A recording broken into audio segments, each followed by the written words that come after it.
And then I'm just going to take a moment. Laura, are you giving us a tour?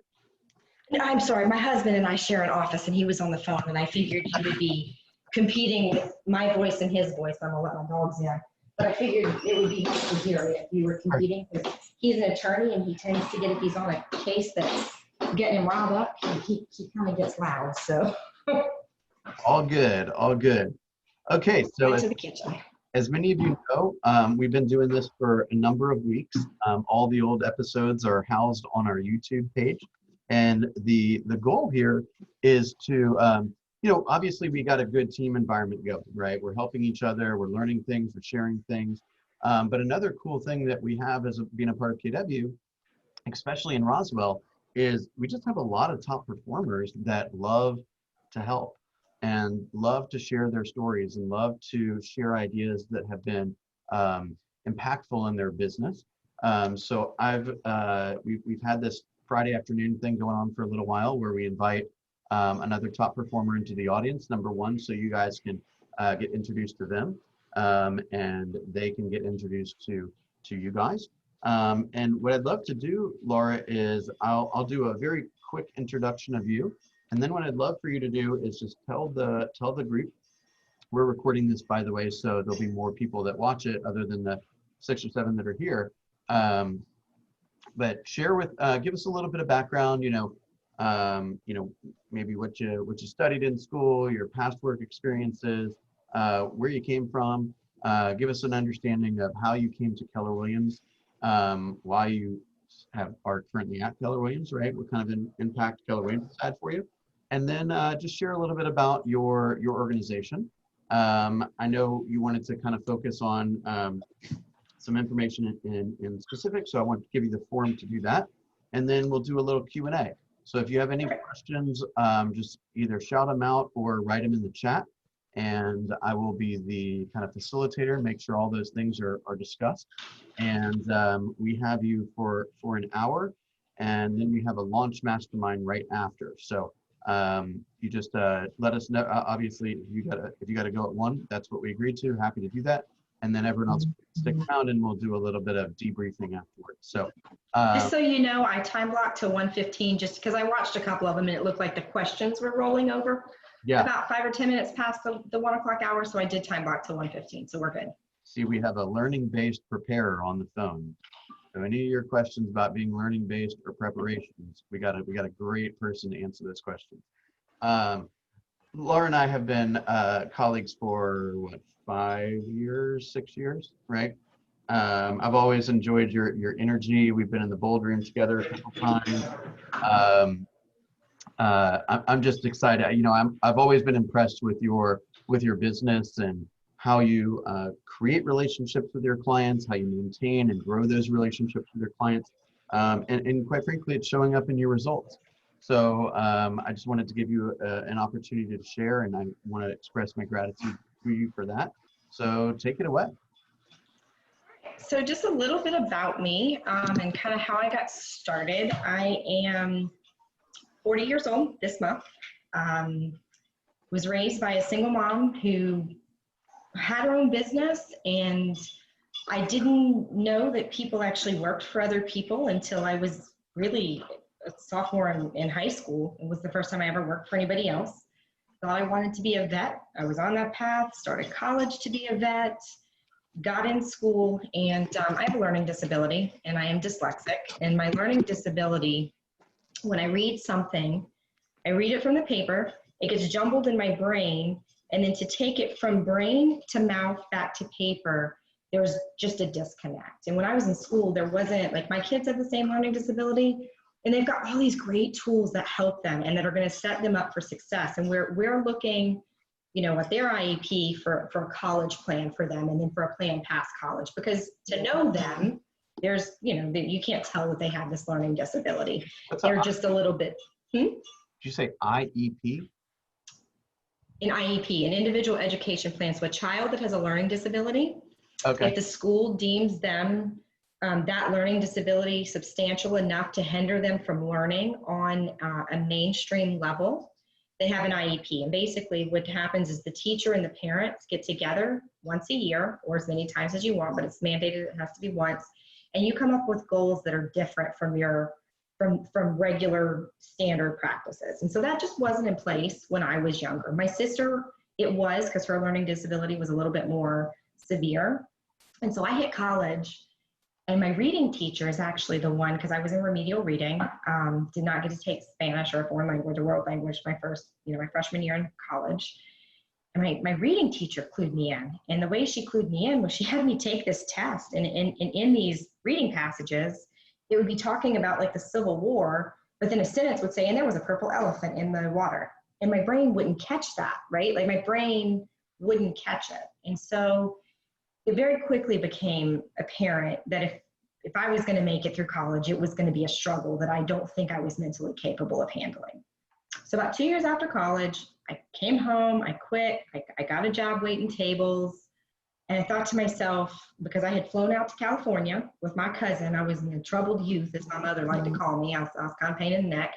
My mom shipped me out to California one summer to live with my cousin, I was probably 17. My cousin was probably 23, and she was driving around in her brand new BMW, and she was so excited to call Nanny Sue, who was my mom, to tell her that as a realtor, she had bought this BMW cash at 23. So of course, at 21, when I came home, this summer memory is very, very, very relevant in my brain at this point. I'm like, I'm gonna be a realtor. I bought the online course, and again, my learning disability just disconnected it, and I couldn't get through the course. So I waited tables for a little while. And real estate was always on my brain. Like, it was always there. I always knew that's what I wanted to do. I didn't know why. I didn't understand what a vision was at that point. I had no formal training on anything like that. And so waited tables, called my mom one day, cried, said, Mom, I can't do this anymore. I need a career. And I don't know even how to find a career. She said, well, come work for me. She was a healthcare recruiter. This was the business she had run. But she didn't know how to run a business. She knew how to recruit, but she didn't know how to run a business. And I realized very quickly that I was not good at that job whatsoever. So fast forward to 24. So I was like between 22 and 24. I found myself pregnant. And then I found myself married to a man I didn't want to be married to. Stayed in that marriage for a few years. My mom and I decided to start another business. We went into the entertainment business. We were doing event entertainment. So my company did like face painting with an airbrush. We did temporary tattoos. We did all this very cool stuff. And we thought we were like 10 feet tall and bulletproof, because the very first client we picked up was NASCAR. We called NASCAR and said, hey, we want to come paint for you at Talladega. Can we come face paint for you? And they were like, not only do we want you at Talladega, we want you everywhere. Then our next client was UGA, and our third client was Auburn. So I'm this Wait a second. You had this business, you had no clients, and you picked up one you called Talladega? Any ahas there, guys? Like, you guys ever seen what's that movie called? Pursuit of Happiness? Is that what it's called? I don't know. No, not Pursuit of Happiness. What's the movie with Will Smith? Men in Black. And he in Men in Black? No, Pursuit of Happiness. It's the He was with the box, and he had the good idea, and he was with his son, and he was homeless. That one? Yeah. I think it is Pursuit of Happiness. Selling like the like the telescope for eye vision or something. Yep. And he didn't want to do that anymore. So when he cold called, he said, like, I had to go pick up my son early, so I didn't have time to go through the whole list. So a lot of us, we get a FSBO list or whatever. We're like, we'll call the cheap one. We'll call the 100. No, call the expensive one. Don't start your business out at 150,000. Start your business out at 600,000. Right. So Will Smith went to the top, and he called that white dude that didn't like black people. Remember that? Right. So Laura went to the top. She's like, I'm not going to call the the birthday guys. I'm going to call Talladega. I mean, man, good stuff. Right. And part of that was a little bit of lack of education. So we formulated this idea. We stole it. Like, we weren't the first face painters on the face of the earth. But the people that my mom kind of mimicked our company after, they are the face painters. If you go to the Braves game and you see the little cart with the umbrella and the little stencils and the airbrush, that's what we mimicked our business after. And so we felt like we were like 6 feet tall and bulletproof. Now, this was August of '08 that we made that phone call, and Talladega's race is in November. Well, November 28th of that year, I had a 2-year-old, I had a 4-year-old, I had $300,000 worth of debt all in my name, a husband who couldn't stay out of jail, and a 4-month-old business. And we knew we were busy building these carts. I mean, you should have seen me. I was like a monkey, like holding like stuff, like, okay, hold this with my foot here and screw this in. I mean, it was like crazy production in the garage. We needed 12 of these stations. We had no employees. We were like, what are we going to do? But we're just going to do it. When November of that year, we were working Talladega and the Miami race, because those were the last 2 races of the year. We had all of UGA's home games, and we had all of Auburn's home football games that we were working. And we were running these numbers, and we were like, oh my God, even if we get 1% of the fans to get painted, like the numbers were mind blowing. Because at this point, I had come from a very modest family, kind of a paycheck to paycheck family, a single mom trying to survive in Alpharetta who didn't have an education. And like they were numbers that just didn't make sense in my brain. And so in November, my husband got arrested again, and I found myself walking through a divorce. And now I had these 2 kids, a husband who said, you wanted this divorce, you go raise those kids, I'm not helping. He took the kids every other weekend, and that was it. He didn't pay for childcare, there was nothing. So I had this business that I had to navigate through, and it was a great business. And I'm so thankful for that business, because that business did 2 things for me. One, it made me realize that being in business with my mother was probably not smart. So my first piece of advice for you guys is, if you're going to take on a partner, make sure you know who that partner is. Because I love my mom tremendously, but she never wanted to run the business like a business. And because of that, that business suffered tremendously. And the second thing that I was grateful for was that business, because it was weekend based, events didn't really happen too much on the week. I got to be a stay-at-home mom. And so it served a purpose. It served a purpose that like gives me goosebumps to think about even to this day. And so I was very purposeful in that business. I built a huge database in that business, and it allowed me to achieve some goals that I hoped to achieve as a mother. When about 2014, my kids started getting older, the bills started getting bigger, and a $20,000 a year salary wasn't cutting it anymore. And so my kids now could stay at home by themselves. And I said, you know what?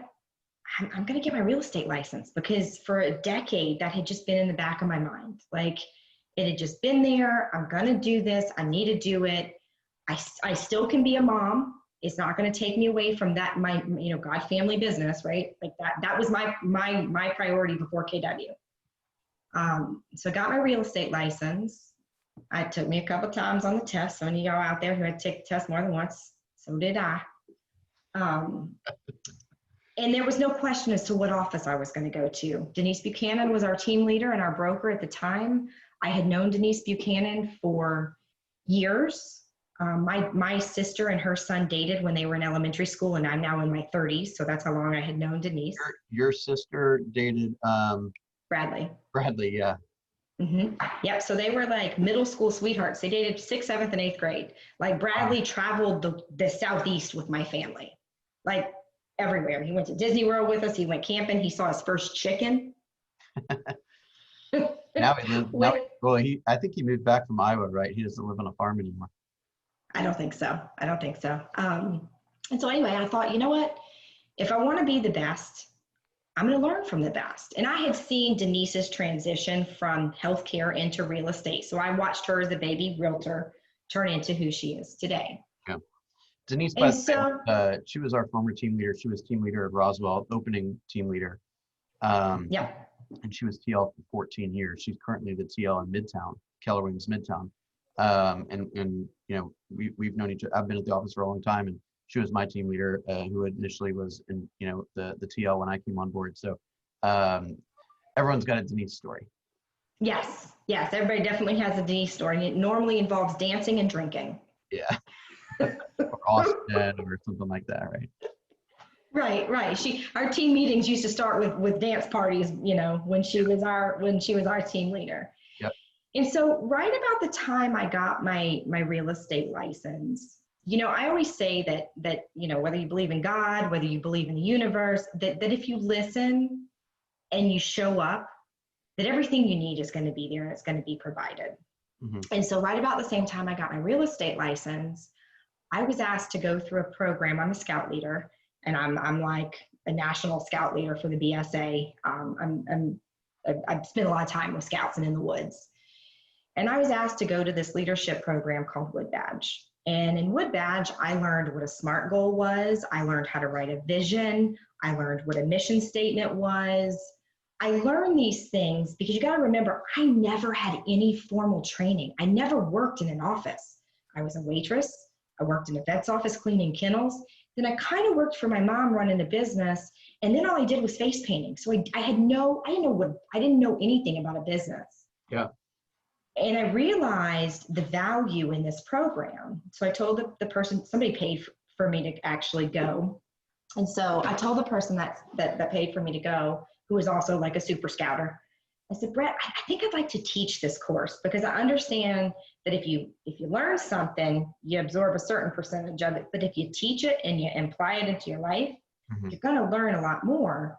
And so I got very purposeful about learning everything in this course. And I was actually lucky enough not only to teach 2 courses here in Atlanta, but to be invited to teach a pilot course that changed the entire curriculum for the country. So I was on that course, which was amazing. I was working with some people who just were so dynamic and taught me things that I just didn't know, right? So as a new baby agent, my biggest question was always, what's next? Because I didn't know what I didn't know. And it's overwhelming. You sit there at night and you go, oh, what?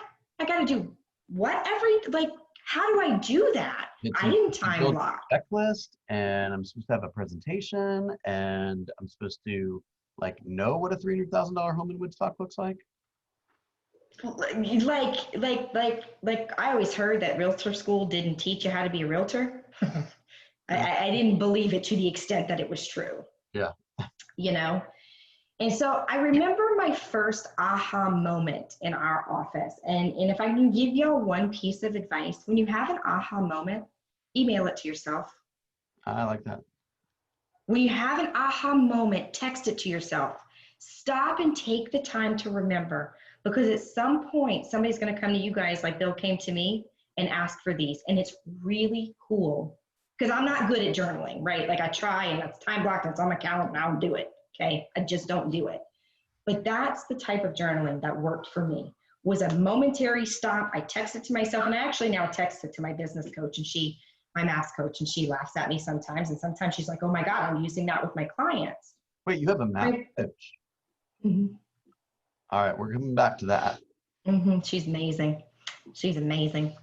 And so my first aha moment was with Chad Himes. Now, I don't know if any of you have been lucky enough to listen to this man speak. He is with Keller Williams. He's amazing. He is, just so you know, I've spoken about the Win, Make, Give podcast a lot in the group with Ben Kinney. Chad is one of the co-hosts.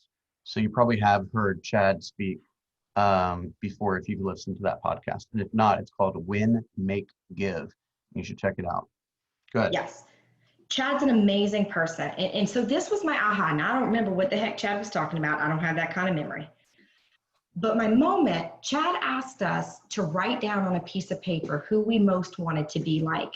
And we had to look at that person financially, spiritually, like who did we want to be like? And my person was Ivanka Trump. I, at this point in my life, had gone to a bunch of different self-help classes, these seminars, because I didn't know what I didn't know, and I had no direction before real estate. And so, everybody's raising their hand. Some people said that Oprah Winfrey was their biggest idol. Somebody said this was before the election, before Trump was even in the election, but I think somebody mentioned Trump's name. I raised my hand. Ivanka, if you've ever heard her speak, she's very dynamic. She's incredibly, incredibly dynamic, and she's just very well put together. And I heard her when I was probably about 24-ish. And so Chad said, those are great. Those are awesome. But I want you to dial it back a little bit. So I want you to imagine yourself walking to school in the snow, because that's how I had to walk to school. Now I don't know if he's full of it or not, but that's what he told us. And he said, think about it. If you walk to school in the snow and you have to create your own footprints, you're going to get there a lot slower than if you walk in the footprints that somebody's already created. So what I want you to do when you're making goals and you're setting goals is I want you to find somebody who is on the path to your big person, who's on the path to your Ivanka Trump, somebody you can physically touch with with just an arm's reach, because you can call that person. You can mimic your business after that person. They need to be that close. And then just like if you're following behind them in the snow, when you finally catch up to them, you go around them and you find the next person. And I thought, you become a person for somebody who happens to be behind you. I was there that day. I remember this very clearly. and I thought to myself, I was like, oh my God, that's amazing. Well, who was my person? Well, it was Denise. Duh. Like, she was right there at my fingertips. And then I started really focusing back on my vision, because Chad brought us through what is your big why? Well, my big why is my kids, right? That's an easy big why. And Chad said, nope. And again, we got our hands slapped in the room, said, that's not your big why. What is your big why? And that's when I realized that my big why, my purpose in life, everything that I ever do should always be centered around my vision. What does the picture of future success look like when I'm laying on my deathbed? What portrait has been painted? What does that vision look like? And I decided that my vision, my goal in life was to have a positive impact on 1 million people. So how was I going to attain that? Well, I scout, I volunteer at church. My volunteer hours are probably obnoxious to most people. I help other agents. Like, I'm pretty much usually the first one in line, raising my hand. If you need help, call. I'm here. Literally, like, we have a top 20% group, a WhatsApp group, and like literally 9 out of 10 of the times that somebody asks a question in there, Laura's the one that responds. Yeah, because that's my purpose, right? Like, that's my reason for being on this earth, is I want to have a positive impact on 1 million people. And real estate just fits into that mold. Like, it just fits into that mold. And so I spent my first year kind of spinning my wheels, like probably most of you are doing, figuring out, okay, what do I do? And then I realized another aha moment was somebody once looked at me and said, Laura, you can't eat an elephant in one big bite. It's a bunch of little bites at a time. And that's when I realized, okay, stop. I'm going to implement one thing. And Aubrey is so good in our team meetings about reminding agents of this. Don't try to take the whole presentation and implement everything. Take one piece of what you take out of there, take one nugget and put it in your business. So that's what I started doing. I started going, okay, well, I hate cold calling. I'm terrible about calling expireds and withdrawals. Like, I can tell you, I'm 5 years. I had 17 closings last year. I'm on track to do about 23 this year.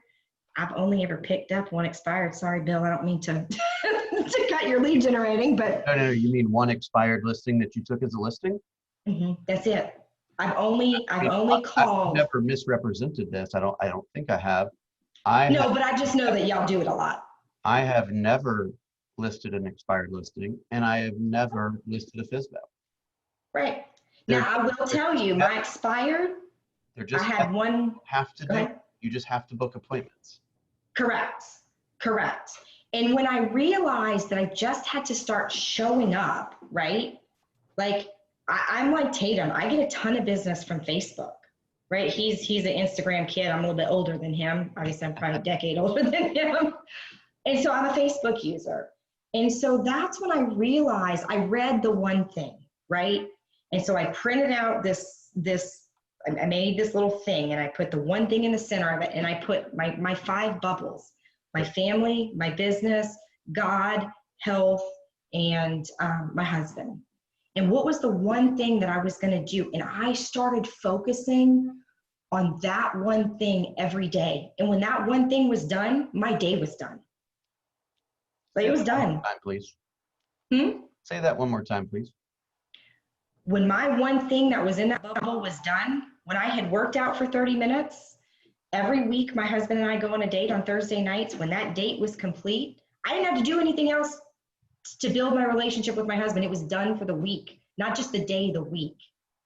And so that's when and then all of a sudden, and please understand, my schedule is nowhere near what it should be. I'm still learning how to do it. And that's why I have a MAPS coach. But when I started doing the one thing, all of a sudden the pieces just started falling into place. And as they continued to fall into place, God, the universe provided for the next step. It was almost like I didn't have to go looking for it, right? So again, I go back to Scouts.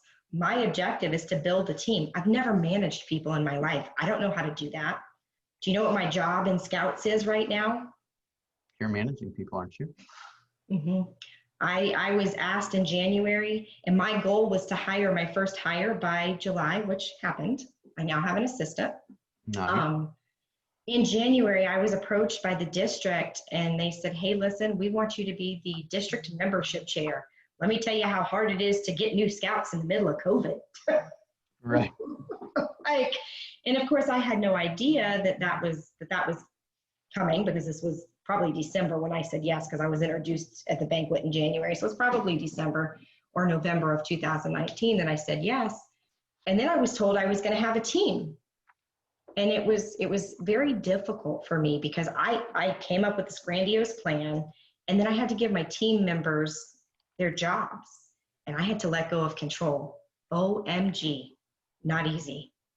Like, not easy. Yeah. And there were moments where I let go of control, and in the back of my brain, there was like this little thing like pounding on my skull going, that's not right, that's not right. But you know what? We did it. And my team is now out of 13 districts. Hang on. Now after, Laura. Yeah. I think we all froze. Can you go back to your position? Like, go back 30 seconds. Okay, so my position was to build this team, and I had to give up control. I had to let them be able to, the people that were the volunteers that were working with me, I had to let them take projects and run with them despite how it felt. And so I firmly believe that if you show up every single day, your life will provide opportunities that help you figure out what the next step is. It's just there, it's in front of you. You just have to show up and actually take things by the horn and do it. And so that's what I did. And that's what I've been doing for the last 5 years. I don't have a full business plan written. I'm not, I listen to Robin Lerman, who is very well put together, and she's been an agent for a long time, and she's phenomenal. And I love to listen to Robin and learn from her. That's not where I am in my business. I'm probably much closer to where you guys are. I mean, you can ask Bill. My business a year ago was like all over the place. I mean, it was all over the place. And Bill said, nope, you're going to set some goals.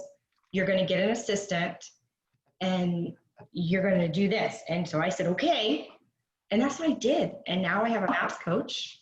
I had my very best month ever. I was second in the office in July for closings. I had 5 closings in July. I was beat by 1. I was so mad, so mad. And I made $50,000 in July, which allowed me to be able to, now I have 6 months worth of business bills. And now I can take a month to focus. I'm actually on day like 40 with my assistant, but I've been able to take that time to train my assistant, who I now finally have all of my contacts on a 33 touch for the first time ever. It is literally my 5-year anniversary happened at the end of August. So I'm literally, September 1st of my 6th year in business is when I sent out my first monthly newsletter. Yeah, and you're going to see that the results from that are going to blow you away. Oh, I've already seen it. It's been so much fun. Like all my clients, because I'm, like Bill said, I'm very personable. My clients all end up being friends, especially because I do so much marketing on Facebook. I interact with them. I mean, I touch my clients way more than 33 times a year because of Facebook. And I have had so many clients send me, oh my God, this is amazing. That was a great recipe. I love the bio of your new little assistant. And it's all because I showed up. I didn't do anything special. I didn't lead generate every day. I didn't time block every day. but I picked one thing and I showed up every day with one thing. Right. And then that became a habit. You know, there's this new idea that what you're describing, you actually aren't managing those people, you're leading those people, right? Because you have the vision in your mind, because you're strategic in your thinking, because you're not micromanaging your people. Yeah, we were just saying that the Steve Jobs phrase yesterday where he said, you don't hire talented people and then tell them what to do. You hire talented people so that they can tell you what to do. Right. And I tell my assistant that constantly. So I chose a male because I don't have time for cattiness, and a lot of women are catty. Sorry, ladies out there, but I just don't have time for that. I think they were shocked. I told them, I said, don't send me another girl. I don't want to see another video on another girl. I can't handle it. I can't do it. I am a very straightforward person. I'm going to tell you like it is. And he's been amazing because I can give him a task. He doesn't get his feelings hurt when I don't respond every morning when he sends me his little hello when he checks in. You know, he's in the Philippines, and so. Are you doing my outdesk or something? Cyberbacker. Oh yeah, Cyberbacker's great. Yeah, that's who my maths coach was using, and it's been awesome because her Cyberbacker has trained my Cyberbacker, so I've had to do almost nothing. Yeah, I love that, and I've had a virtual assistant for almost 5 years now. And they're awesome. Like they have I hate to say it this way, but they have a different work ethic than the average American has. And like they're very deadline oriented, they're very learning based. They're a good bit more polite than most people are, right? And they can do everything over the internet just like we could. Yeah. Right? They're basically doing everything behind the scenes. And if you're not ready for a $50,000 full-time commitment with healthcare and all these kind of things, go get somebody to help you with some of the smaller projects. It's like eating a bite of the elephant rather than eating the whole elephant. Yeah. When I realized what leverage actually did for me, it was life-changing. Like when I leveraged people to do different tasks, right? My mom was diagnosed with cancer, stage 4. It's going to kill her. We found out last August.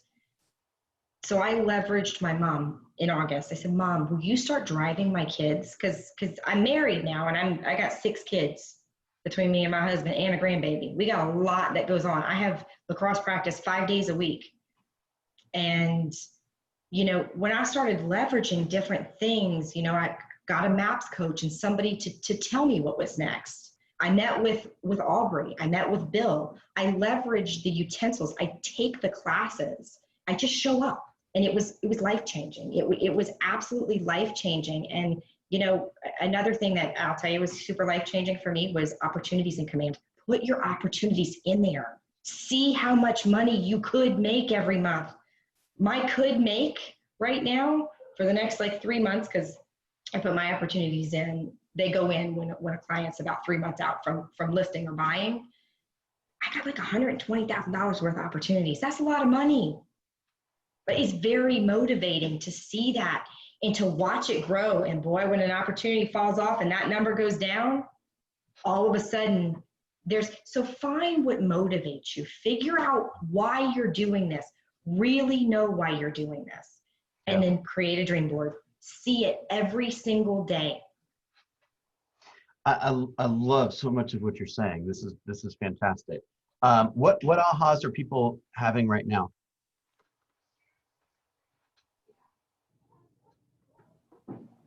Go ahead, Ebony.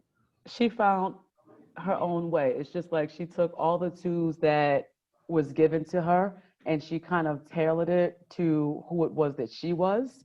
I absolutely loved it. Like I'm just listening and jewels are just kind of just dropping. You just found your own way to make things perfect and make it work for you. Well, I did it. I mean, it hadn't been perfect. She's committed. She's just been, I mean, she's had a lot of adversity, right? But she's committed to the results that her world needs. Mm-hmm. Right. She seems really real. Cool She's real. thing, well, there's that. Probably too real sometimes, unfortunately. I don't bring the non-real people on here. But but the cool thing about real estate is I can show up with my nose pierced. I can show up with my gray fun streak. Not every industry allows that, right? And I tell, like, this is my favorite thing about real estate. So I'm gonna tell you, take control of your schedule from moment one with every client you have. And this is, I remember the first time I got slapped by a client in the hand. Not really, but kind of like, so when I meet you as a client, the first thing you hear out of my mouth, my office hours are from 8 in the morning till 8 at night, Monday, Tuesday, Wednesday, and Friday, and Saturday. On Thursday, you're not going to hear from me after 7 o'clock in the evening because I'm on date night with my husband. My husband and I have been together 7 years. We've not missed a date night in 7 years. We go on date night every Thursday and every other Saturday when we don't have the kids. And then on Sunday, kind of varies, but it's probably between about 10 and 6 you're going to get me. And then I follow that up with, my phone's not on airplane mode. I probably see your text message or your call. I might answer you after that hours, but know that you're probably not going to hear back from me. And so, like, my husband and I are out on the water, on the lake or whatever on a Thursday night, and, you know, we're picking up the boat. And somebody's texting me, well, he's out fooling around with that, and I'm sitting in the car probably playing on my phone. I'll text a client back, or I'll respond to another agent. And do you know, 9 times out of 10, those people yell at me. They're like, nope, you're on date night. Do not respond to me. Like, your clients will respect that. Your clients want to know that you're human. That is so true. It's like, if I'm having a hard time with a client, I'd like bring my daughter in and make some noise while I was on the call. And it like totally changed everything. Yeah. So, Like, so I just, didn't mean to interrupt. Is that okay? I'm like, whoa, you're actually nice. I didn't know that. yeah. And real estate allows that. There's so many industries that don't allow us to be who we are. We have to conform to our industry, and real estate is not that. You can be exactly who you are, and you can obtain any single goal out there. And another aha I had that I wanted to point out to you guys. So I'm in the process of training a couple of new agents, not really training, but kind of mentoring when they have questions or whatever. And they're like, Laura, how did you put these systems in place? How did you know to do this? And so I started thinking about it. Like, what did I do to find this? So you're going to find that you're like, I don't know what's next, but then you're going to find you're co-oping with an agent that sends out a really good email. Steal it. That's what I did. Implement it. Watch those things. If it makes you feel good as a co-oping agent, it's going to make the other agent feel good. And I hear constantly from agents that I co-op with, because I send out this massive closing letter that's got every amount of detail you need on it. And I probably would say 30% of the agents that receive that email ask me one of 2 questions. May I forward this to my client? And I got vendors on there. My locksmith's on there, because every home that should be, to me, if you buy a home, you should change the locks. My pest control guy is on there, and my security guy's on there. And so that means not only am I growing my business, I'm helping that agent grow her business by I created a letter that is super easy for her or him to email out. I've now introduced my vendors to an additional client that they may not have had. Do you know how much business I get back from my vendors just for putting them on my closing letter? Yeah, I showed up. We talked about a slightly different form of that, but the same idea is you go out of your way to support local business owners, and it will come back to you in spades. And people might say, oh my gosh, where did you learn to put together a letter like this? Oh, my coach. Coach? I didn't even know real estate agents had coaches. Yeah, you want to learn more about that? You see what I'm saying? Opportunity is going to breed more opportunity. Correct. Just show up. Just show up every day. And so something that I just implemented, I just started this.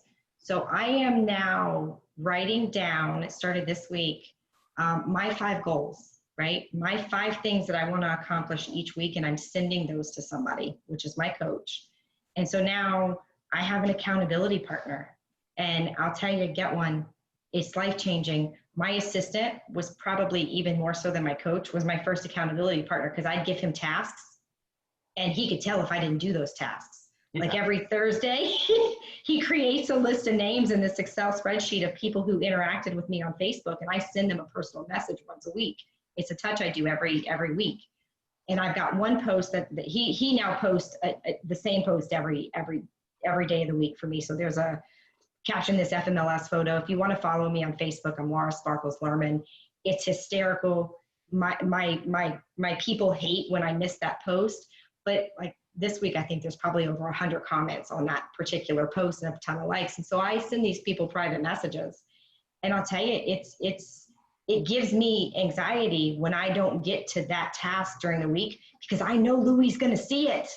And he laughs at me. He says, Laura, I see you didn't do your job. Well, you're accountable to each other, because like, he's a talented guy, right? Super. So if Yes. he is in relationship with you and he can help you take it to the next level, then he'll get additional opportunity. If you don't do what you're supposed to do and you run out of cash and you can't afford to pay him, he's got to go find a different job, right? Correct. Y'all are on the same team. Correct. We're both motivated. And I'll tell you something else that I think has been a big aha for me. Find a cheerleader, and that could be your accountability partner. Find someone that's going to tell you you're doing a good job. It's kind of like, I don't know about the dads on this phone call, but I can tell probably every mom on this phone call at some point in life, they've yelled too loud, or they've punished too strictly, or dinner wasn't on the table when, it was on everybody else's Facebook post, and you feel like you're not getting there. You feel like you're not doing the right thing. Find somebody who's going to tell you you are. Find somebody who's going to be. My husband, he's the most amazing man on the face of the earth. When I first got my real estate license, he bought leads for me. He said, you're not going to fail. Well, I quickly found out realtor leads were not worth what we paid for them, because while we closed a few houses, they were not viable leads. But even today, when I'm down on myself, I had 5 closings in July, and I'm setting up for a nice, September and October, but August was pretty quiet because it was just me and I didn't get to lead generate. I had to manage those files. Now that I have an assistant, I don't have to stop the lead generating to manage those files, right? So now that I've leveraged that, this should be the last time that it stops. Yeah, that's awesome. But I beat myself up in August, and my husband's like, can you please look back at July? Can you look at what's coming for September, October? And I mean, I've got 5 more transactions that should be closing in the next 60 to 90 days. Mm-hmm. So find somebody who's going to cheer you on, who's always going to support you. I love that. Can you just give us if you don't mind sharing, maybe an example of how you've used leverage in your personal world that kind of gave you additional proof that it could work in your business world? Sure, with my kids, with their teachers. So when my kids were first in school, they struggled really hard, and we would have hours of crying, both of us crying, like just crying of homework. And they finally got their IEPs. And with an IEP, they get a case manager, and that case manager can help them in every single classroom, meaning I don't have to go to 4 different teachers. I can go to 1. And when I stopped having to go to all these teachers, and I taught my children how to advocate for themselves, I no longer was the person that raised my hand and said, Miss Wagner, Tristan needs help in reading. When they learned to go to school and advocate for themselves, not only did it help my kids, but it freed me up physically. I no longer was writing emails or getting information on, what the right way to study for this class was. My kids were doing that. And I gave them that task at a very, very, very young age. By the time my daughter was in 3rd grade, my daughter could have a conversation with a grown-up about where she was in school, what she needed help with, and how she needed that help. And do you know, she is now in 9th grade, and I have not helped either child with homework since that day. Yeah, it's that the empowerment that you've given that young woman is immeasurable. Correct. It's funny. This isn't about me, but I just feel like sharing this story for 10 seconds. Like we just got new Google Homes in the house, and my wife sent me this thing that's like, oh, you can use your voice, and then it could tell the difference between your voice and my voice, and then add things to the calendar and these kind of things. So she sent me the instructions, and I sent it immediately to my assistant. And she's like, it's your voice. Like, we need your voice. But I'm in the habit of saying, hey, this is a little task I got to do. Let her do it, right? I've empowered her. She knows how to do a ton of stuff. But I was like leverage, like I'm so excited about leverage that like almost everything that comes across my plate, I'm like, am I the best person for this? Right? Or do I know anyone in my world that's capable of doing this? Right? That I can empower to do this. So it's like sometimes I try to leverage things that I shouldn't be leveraging. Like somebody to fold your socks, Bill? Yeah, I mean, look, I don't get any satisfaction from that. I That's one don't. of my favorite stories ever. I just watched him fold my socks. Yeah, the first time the first time they came over and I watched it because it was a moment that I said to myself, I've done this way too many times and it's pissed me off way too many times and it's taken my energy way too many times and now I've earned the right to not do that. Correct. And I feel that it not only leverages more time for you to do other things, it alleviates stress. Yeah. And when stress is gone, you know, like I have a housekeeper. When my husband and I got married and there was 5 children making a mess, and we have the kids a lot. I mean, my kids are here full time and his kids are here 50, sometimes 70% of the time. And they're, you know, they're big kids and I've got 4 boys and they're disgusting. I'm sorry, my dog's like trying to rub up against my foot for me to scratch her booty. And so I told my husband, I said, I can't keep up with a 5,000 square foot house and everything. And I don't live in dirty. Like when I go to bed at night, my stove has been wiped down. My kitchen is picked up. There's not a dish out. Like that's how we live. And so when I leveraged a housekeeper and I realized that my Saturdays could be, you know, because one Saturday a month I'm camping with my scouts, and that was okay, right? That was okay because Rosa and her team were here cleaning my house for $135. I make $3,000 every $100,000 I sell. Like, I can afford that. I needed that. That's right. And so that's probably my second biggest piece of leverage that has helped me. And again, when I had to clean my house, I was stressed. I was miserable. And that didn't just last for the moment of cleaning the house. Yeah, it might have crept into date night or putting the kids to bed or talking to a client that needed extra compassion at that moment. Correct. And leverage doesn't, like my first leverage didn't cost me anything. I taught my children how to advocate for themselves. And then I did, now obviously I still watch their grades and I'm still very involved with their teachers. I'm on a first name basis and a speed dial with most of them, but it didn't cost me anything to do that. The systems that I took from, you know, the Peters company, my listing presentation, it's Andy Peters. Like I just took his slides and put my name on them. Right? That was leverage. I didn't have to create that. And now I have a listing presentation that is, and now obviously over the years I've tweaked it some, but I took somebody else's system and I put it into my business. Leverage, like I want everybody to hear that super loud and clear. It doesn't have to cost you anything on the front end. Leverage things that make your life easier by setting, you know, getting control of your schedule. That's using leverage for time management. That doesn't cost you anything. Right. Keller Williams says that leverage is systems, technology, and people. Right. So a task comes across your desk. Is there a system that could make this more efficient? Is there a person that could make this more efficient? Is there a piece of technology that I can create efficiencies here with? Yeah. Okay, let's do a little Q&A. Who has some questions for Laura? And Laura, how are you using Facebook to build your business? What specific things are you doing? Okay, so I've taken a decent number of Facebook classes to learn how to break the Facebook algorithm, and that's probably for a whole nother class. Brooke, what's her last name? To do that. Thank you so much. Y'all want to log on Monday night when I do it for the district? Yeah, sure. What?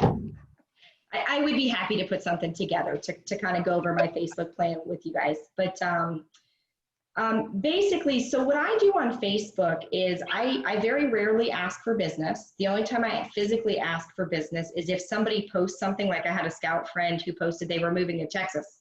Hey, Phil, don't forget about me. So I called him and I said, hey, Phil, just want to talk to you and Carrie, let you know this is what I do.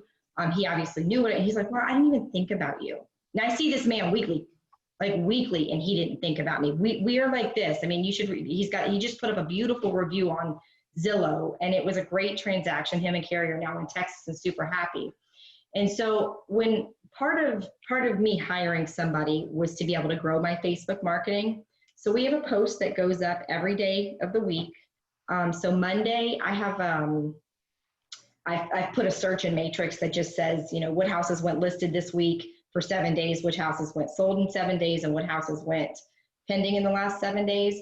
So he posts those stats for me every Monday. So my database, my Facebook friends, they are learning that there's repetition and they can count on certain things to happen on my Facebook page. So every Monday there's a post, every Tuesday there's a post, every Wednesday there's a post, and every Thursday and every Friday there's a post. I love and they're the that. same Like, post. post doesn't happen. It's like, Laura, are you in the hospital? Is everything okay? Oh, like one of the posts that I do is caption this Facebook photo. Can I share my screen with you guys? Yeah, I'll give you permission. I think. Hang on one second. Okay, so let me pull up my Facebook page and I'll just show you this post. So every Thursday we do a caption this FMLS photo. And before I had Louie, I couldn't do it every week because I just couldn't get around to doing it. Right. And so here is let me go back to the Zoom meeting. Share the screen. Oh, it says host is disabled participant screen sharing. Okay, hang on. Multiple participants can share. Okay, you should be good now. Try that. Okay. So, yep, there you go. So this is this is a post that goes up every Thursday. And it's super easy for him. Again, we have a system. He copies and pastes. Oh, sorry, my headset's connected to both my phone and my computer. So he literally copies and pastes this every Thursday. It's that time, caption this MLS photo. Do you know I probably have MLS photos to post for the next 20 weeks because I've had that many of my Facebook friends send me these photos. Like, look at this kitchen. That's right? leverage. You're leveraging your clients to go get more clients. Right.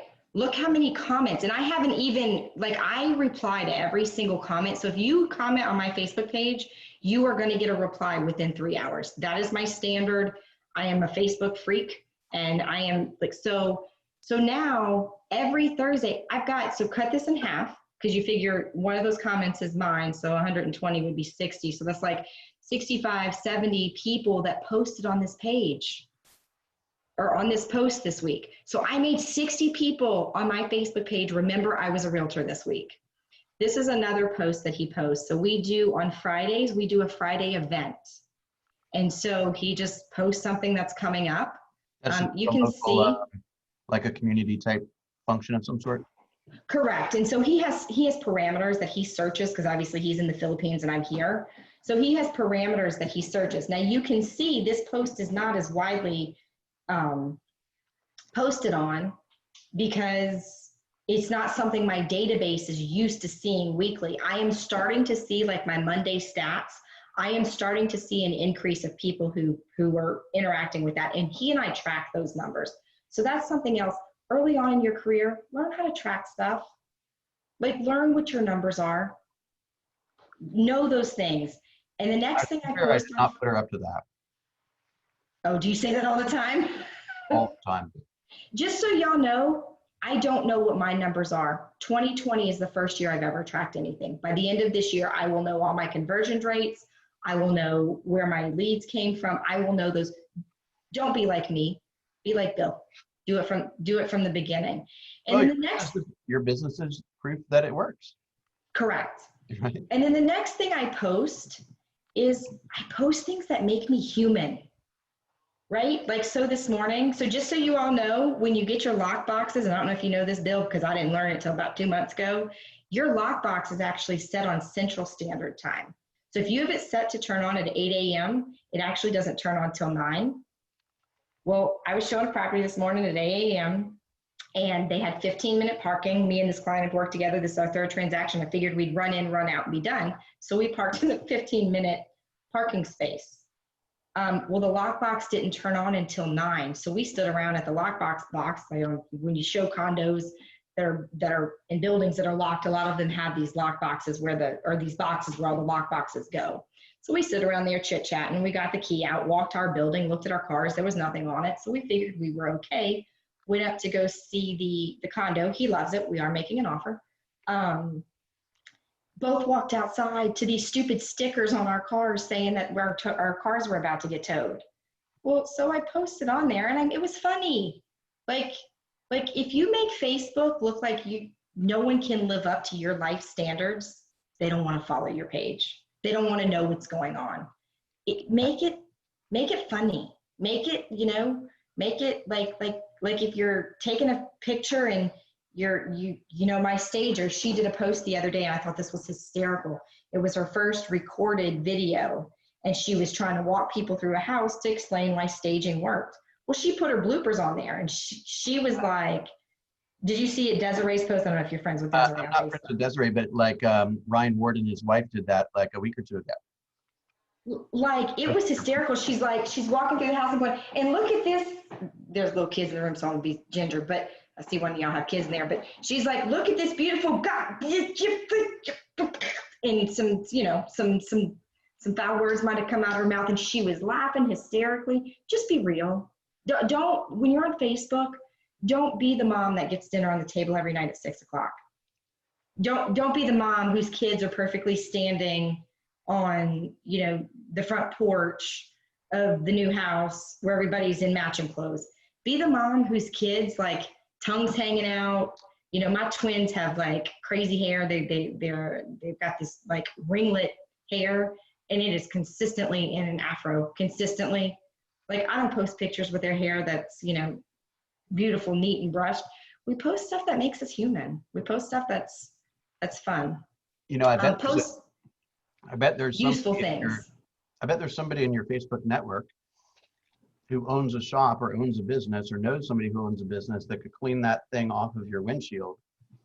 And that person also is either going to rent their home or own a home, so they could go in your database too. Like, just you're living like today we live in this very public life, right? Even if we try to avoid it. So embrace it, right? Laura can meet somebody who can fix that problem on her windshield and probably get a deal out of it. Correct. Now here's my Monday post if you want to see, so again, this allows me, now I'm gonna tell you, get on the team meeting calls every Tuesday. Aubrey gives you the party chatter. Aubrey tells you there's 2.3 months worth of inventory. He tells you everything that you need to know to have an educated conversation every single week. But here's my Monday post, right? And again, you have to brand yourself. Every one of my business posts, everything that I market with, this is the tagline here. And I've got somebody working on a logo for my company. So again, I'm finally moving into teenage years as a realtor. I'm not a baby realtor anymore. I'm just a teenager now. But brand yourself. Be dependable. And what happens is as people, like I was looking for furniture for my kids. I mean, again, I got 20 comments here. This is my daughter, we just bought a fixer-upper house. This was something I was doing with my daughter in her room. She wanted these LED lights, welcome to teenage years. So I posted on there and I had 16 people that liked that. I had 16 people that, that interacted with that post. Some of this stuff I don't always see because some of it's Louis. I love how so here was my last. You got a bunch of emojis and stuff. I think Facebook's out with them. Yeah. Again, if we have an actual Facebook class, I'll go over those type things with you. But this was last week's. Look at that door. Like that door gave so many people on my Facebook page, Audra, it wasn't even funny. Like they were like freaking out. They were like, no, we can't even do this.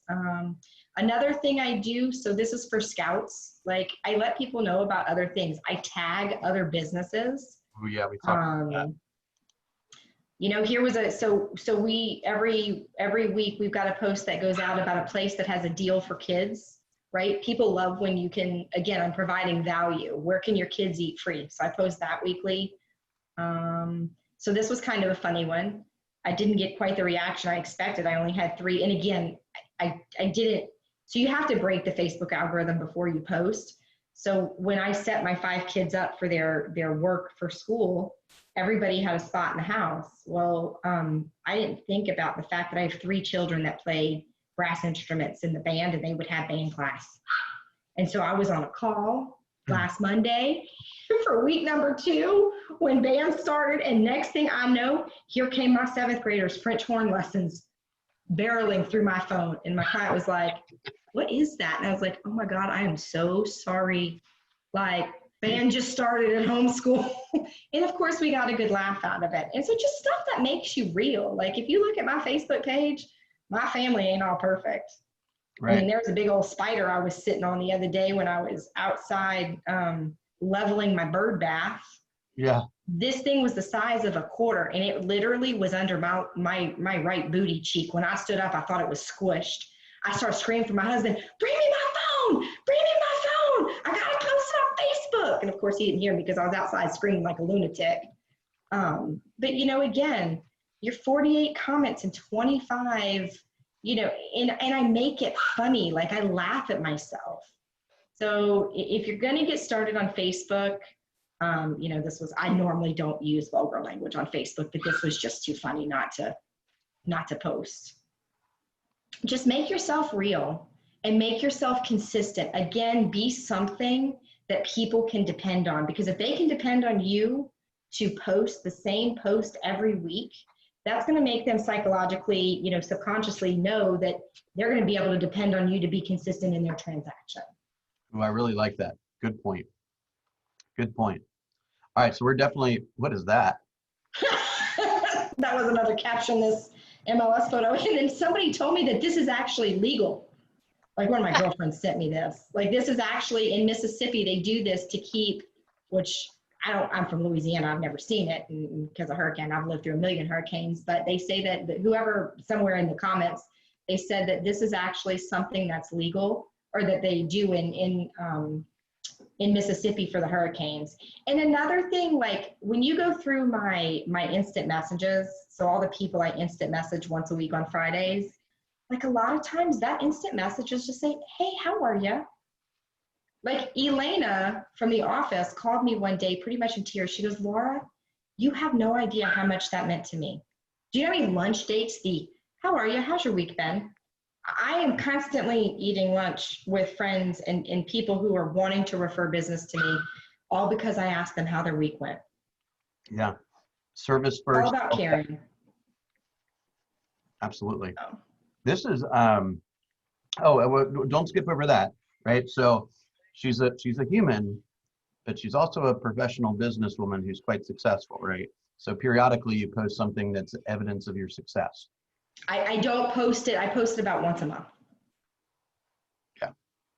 And I don't always post when I have closings either, because I don't want my Facebook to become boastful.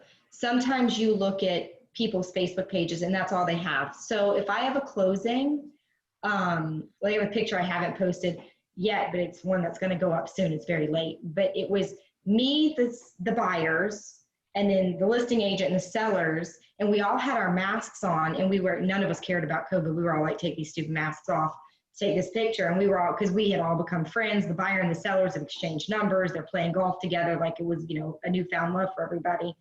And so I had my husband, who's my closing attorney most of the time, I had him taking the pictures, and he caught us all laughing hysterically, taking our pictures, our masks off. Like, that's the picture that's going to go up. Not the one where we're standing pretty and posing. Like, it was just life, you know? Right. And so I try not to boast about my business. I try to provide value. That I made in July. It's like, come rob me. Right. Here was a mask somebody made for me. So I like to tag other people in Facebook. So this is one of my scout moms. She made, so you can see my name is Laura Sparkles Lerman right here. That's a scout thing. You'll notice that you talk to me, you're going to hear about scouting. But she made me this mask and it's super sparkly. So what I do, I post and I thanked her about it. And you see how many people like that? Yeah. That's awesome. All right, who's got another question for Laura?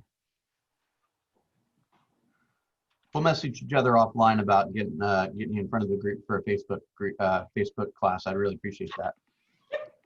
Anyone else have any thoughts or comments or ahas they want to share?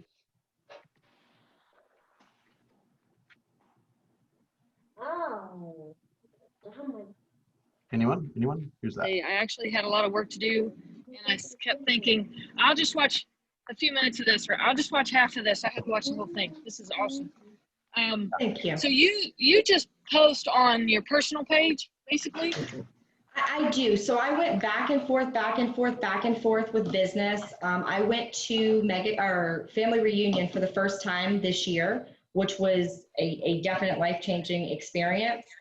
And one of the classes that I took was a Facebook page class, and she was kind of what solidified where I posted. So your personal Facebook page, you're not selling a team. You're selling yourself. People don't hire the Lerman team. Not today, at least. They hire Laura Lerman. And so when she put it in that perspective, I went, okay, it's got to be my personal page. These people need to see who I am. And when the time comes where, let's say somebody other than you is meeting the prospect, they will know that your standards are still in play, and you wouldn't just bring in some Joe Schmo to execute your standards. You're going to bring in somebody who is impressive to you and wowed and properly trained and organized and systematic and tech savvy and all that.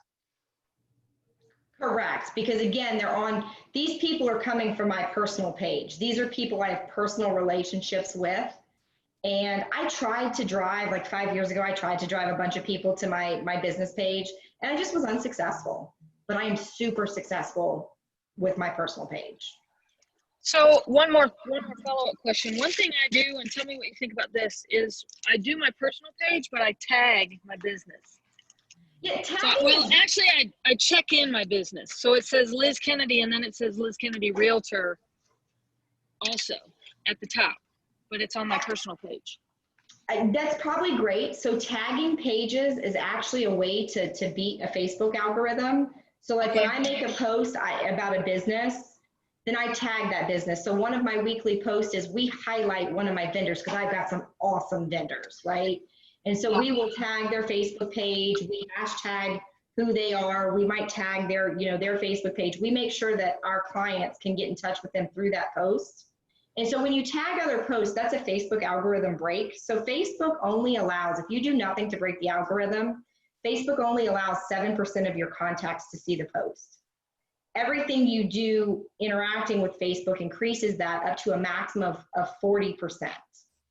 So you can never have more than 40% of your Facebook followers see a particular post unless they physically go looking for it. So tagging your business is great. I just don't personally do it, so I don't know that I really have an educated opinion either way. Is there a way to adjust for 40% or up to 40% of the people, or select who they are? No. No. Now, I will tell you a way to yes and no.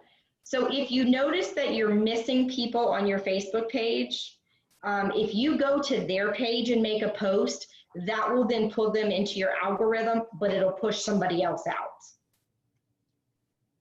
Interesting. Okay. Okay. Who else? Got a couple more minutes left.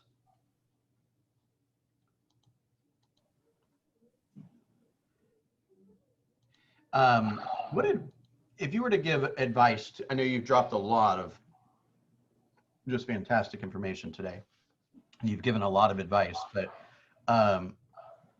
if one of the things that we used to talk a lot about was like, what class would you teach if you were going to teach a class? Like, what do you feel really passionate about? For me, probably social media. I mean, that's what I'm really good at. But I also so my long-term objective, which I didn't really go over, is I want to be on stage telling my story. I want single moms to know that you can come from no education and no help. And basically, I was on food stamps at one point in my life. I was in poverty. And now I own a $500,000 home and I'm debt-free. And so my long-term objective is to be teaching people how to set goals and how to obtain those goals. And so that would probably be my second passion. I don't know that I'm ready to teach a class like that. And the beauty of KW, and this is why I stick with KW. One, KW trains me on everything I need, but every single business goal I have, KW already has a platform in place and a system in place to get me there and allow me to do that. I can be on stage at Mega Camp one day teaching how to set goals and why it's important and where you can start from and where you can go to. Right. Not only the platform and the, printable curriculum and editable curriculum, they also have a list of people that are already there that Correct. you can get in touch with in seconds. Correct. So that was my why KW. That's kind of my little 30-second spiel on why I stay with KW. Awesome. So what's the Lerman team going to look like in, let's say, 10 years?